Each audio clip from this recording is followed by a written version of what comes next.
Ladies and gentlemen, boys and girls, welcome back to this discourse on personality and competency. Personality and competency.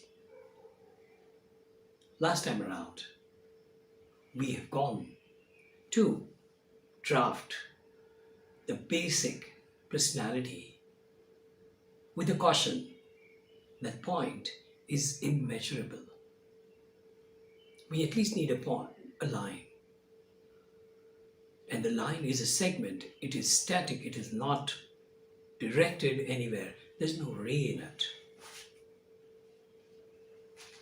And difference between static and a ray is that ray is traveling. This segment is probably a historical representation of the journey the person has done.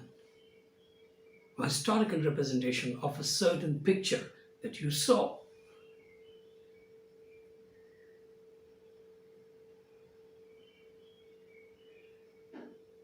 A detective went to inspect the site of incident. He went to the site of incident and this is what he saw in the picture. When he took a shot, he saw one line and he's wondering later what that line was about. Then he say, oh, probably there is a glass table and that has come in the middle. So the table is transparent, but the edge of the glass is opaque, much more opaque, and that's what has appeared in the picture. So that's the line. But do we exist as line? Do we exist as line? No. We probably, our personality will exist very naturally as a picture. As a picture. We are three-dimensional. Three-dimensional. In behavioral terms, you can say what I show and what I want to be. What I show to be and what I want to be. What I am today and what I was yesterday. There is a space happening. But I don't want to confound your ideas by introducing you to the space as yet. And whatever elimination of concepts we do, whatever, it's coming at great cost.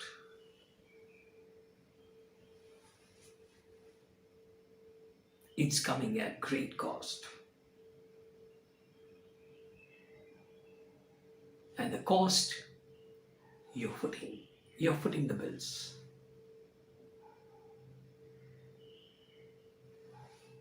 You're footing the bills.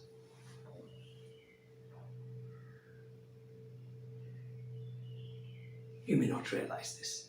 You are footing the bills.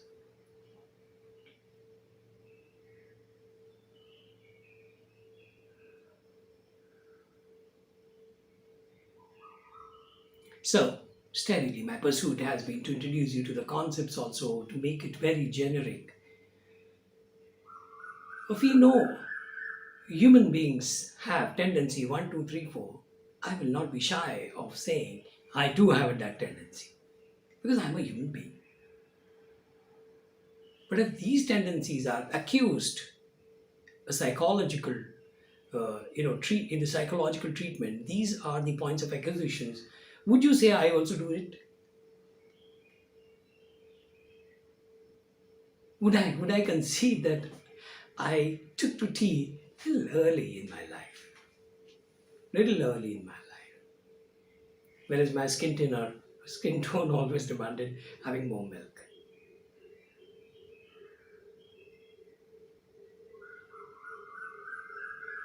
Whether that tea to milk and the ratio of tea to milk is a maximization, an economic maximization of the health of the body and health of the mind, that's another thing. We'll discuss that. Definitely, we'll discuss that. Because anything that goes in our body is somewhere related to the kind of personality we are. Now let me introduce you to this newer concept, even more confounding ideas, since I already talked about the dangers of prevailing in our mind, the 2D atmosphere, two-dimensional atmosphere, a flat picture of life. a flat picture of life, the dangers of that.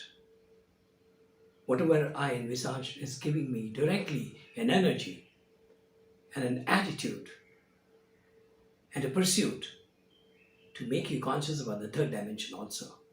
And why only third? I'm going to make you conscious of the fourth dimension also. I will not be doing my duty if I don't do that.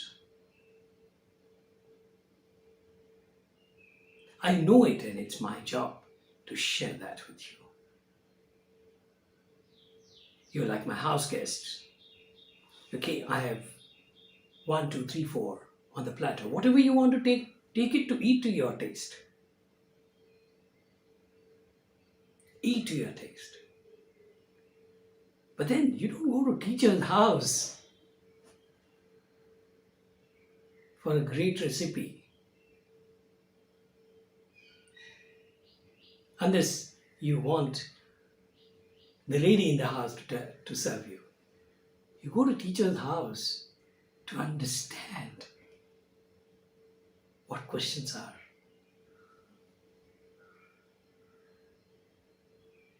To understand what probable solutions are. What conditionalities. What time, the fourth dimension. You're asking this question. What time are we asking this question? The fourth dimension. Coming back to the two dimensions.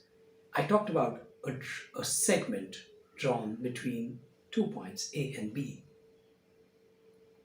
And I told you, personality is not one segment.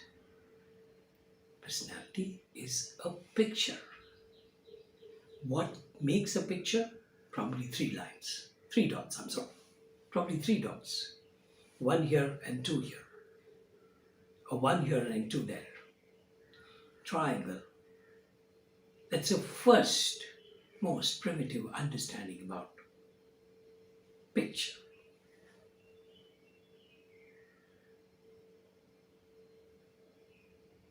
But imagine, whole of our life, whole of our being, whole of our state is absorbed in a triangle. It would make life so simple as to be so boring. It's without challenge. If I have to only concentrate on triangle as a model of living. We as management consultant definitely use triangle. Triangle is a very fascinating subject for many of us, especially those who are looking at research, creating new state of knowledge, new book of knowledge. It's one of the most fascinating, one of the often resorted to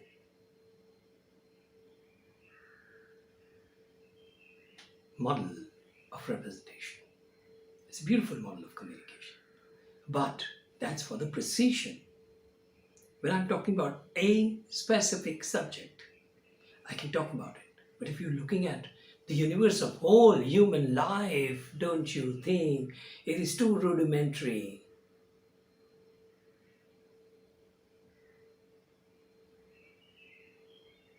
Imagine you go to the first standard and you're told, okay, you have to know the mighty 26 alphabets with correct pronunciations. You go to the second standard and you're told you have to repeat that. Third standard, you're told you have to repeat that. You said, no, I repeated in the first standard. In the second standard. You said, no, now you have to repeat what you have done in the second standard. You go to the fourth standard. You have to repeat what you did in the third standard. The syllabus is looking different because there's a reference of third standard. But actually, you're doing the same thing. I think life would not be sought after entity if we have to live for 60 long years, 70 long years, 80 long years. I'm told healthy people live that much. So don't try to bring down the challenges of life. And don't try to bring down the challenges of the universe of personality. Otherwise, you will not be able to distinguish yourself. Unless there is something complex, something demanding, you cannot play well that sport. Unless the grammar is complex, you'll not have a teacher telling you grammar.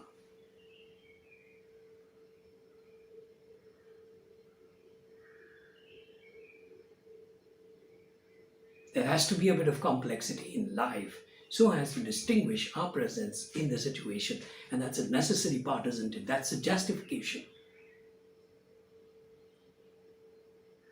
All of us are playing different roles. In the tug of war, one is pulling this from north to east, from north to south, and the other one is pulling from south to north. That's what makes tug of war a game. A promising game of developing yourself, developing your muscle power, developing your footing to the ground, developing your vertebral abilities, developing your shoulder strength. That's not all. Developing your competitive spirit, developing your might, the mental abilities, the psychological might, developing your intelligence strategies. You want to give up for a while and then pull. Give up for a while, then pull. Well, I want to play a boxing game. So I show my face to him.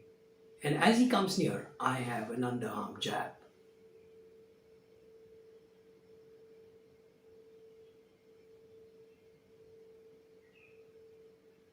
The strategies will come. So nothing good will happen by me simplifying or the situation by itself being simplified. Nothing good will happen. We'll not get chance to be better and better, to be outstanding. We'll only be withstanding, standing with so many people. Withstanding, I never made a use of this word like this. It's addition to my linguistic report here. Look, so I wanted to talk to you. I wanted to explore another dimension, another communication. So I got withstanding. Outstanding, withstanding. Therefore, all of us should be in the pursuit of trying to do something new. Somebody wants to live here, somebody wants to live here, somebody wants to live here, live here.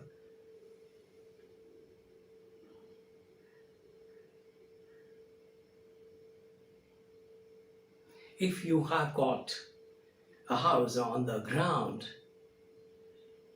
many times you hate the kind of problems that we have in rainy days. You feel that. I'd rather have my house in the 7th floor. The terrace. Probably have a terrace flat. When the sun is burning down, you say, oh, I'd rather have my house somewhere there, there's greenery and it's much more cooler down there. Very, very few of us can have a house for summer and a house for winter and a house for rains.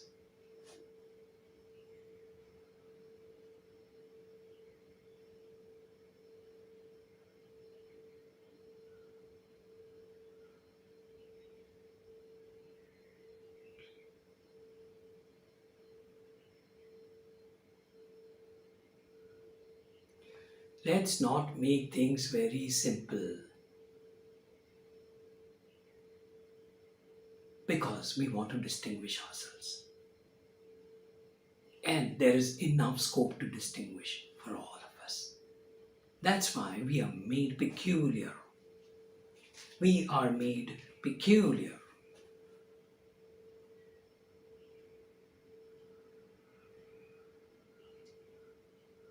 This peculiarity has to be justified. We don't want to undo that which we have abundantly. Undo that which we have abundantly and go for something which we don't have. It's not in our nature. It's not in my nature to play boxing. Even if I'm doing this bit of commentary, it hurts me. Let's say, it hurts me. Let's say, why I should do that?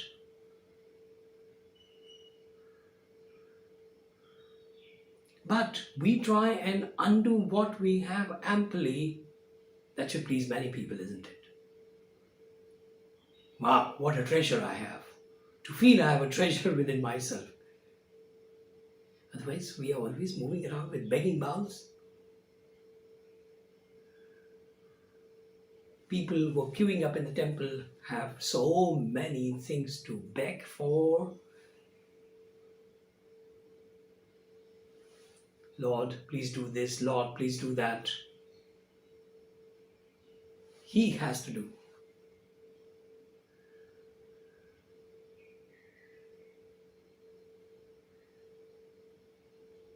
What he has to do. We remind him for that. So you don't abandon your house to live in somebody else's house. You'll be trespassing. Don't abandon that. It's a beautiful house still. But the beauty of that, you will have to draw out of its shell. Right? So may I finish this particular episode with a little friendly line, a little pleasing line saying that all of us are very beautiful people. All of us are meant to be beautiful people, and our job is to discover that beauty in us. So see you again next time. Goodbye. Good night.